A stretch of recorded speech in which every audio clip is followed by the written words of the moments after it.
बहुत सख्त बीमारी के बाद भी आप सल्लल्लाहु अलैहि वसल्लम मस्जिद नबवी में मुसलमानों को नमाज की इमामत कराते रहे, लेकिन आखिरी दिनों में आप सल्लल्लाहु अलैहि वसल्लम नमाज की इमामत भी ना कर सके और अबू बकर रज़ियल्लाहु ताला अन्हु को अपनी जगह नमाज पढ़ाने का हुक्म दिया।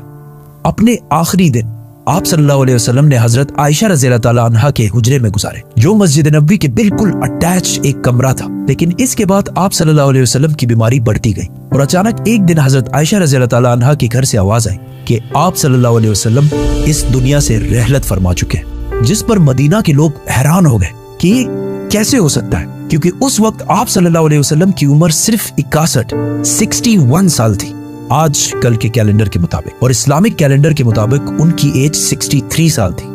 आहिस्ता आहिस्ता ये खबर पूरे मदीना में फैलती गई और मदीना के लोग जोर जोर से रोने लगे, जिस पर हजरत उमर रज़ियल्लाहु ताला अन्हु को गुस्सा आया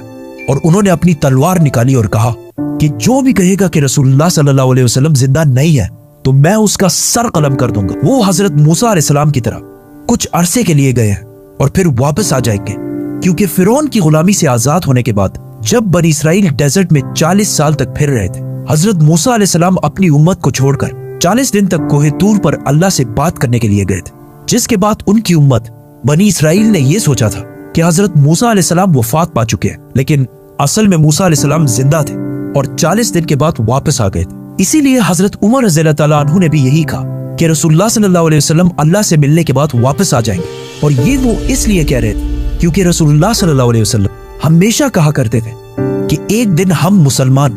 रोमन और पर्शियन एम्पायर दोनों को फतह करेंगे और मुसलमान दुनिया की सबसे ताकतवर कौम बनेगी। तो अब ये कैसे हो सकता था कि ये सब हुए बगैर आप सल्लल्लाहु अलैहि वसल्लम मुसलमानों को छोड़कर चले जाए। लेकिन हजरत उमर रज़ियल्लाहु ताला अन्हु को इस बात का पता नहीं था कि एक दिन अल्लाह उन्हीं के हाथों ये सारे इलाके फतह करेगा। हजरत उमर रज़ियल्लाहु ताला अन्हु तलवार लेके मस्जिद नबवी में खड़े रहे, जबकि अबू बकर रज़ियल्लाहु ताला अन्हु जो रसूलुल्लाह सल्लल्लाहु अलैहि वसल्लम के सबसे क्लोज दोस्त थे, वो अपनी बेटी हजरत आयशा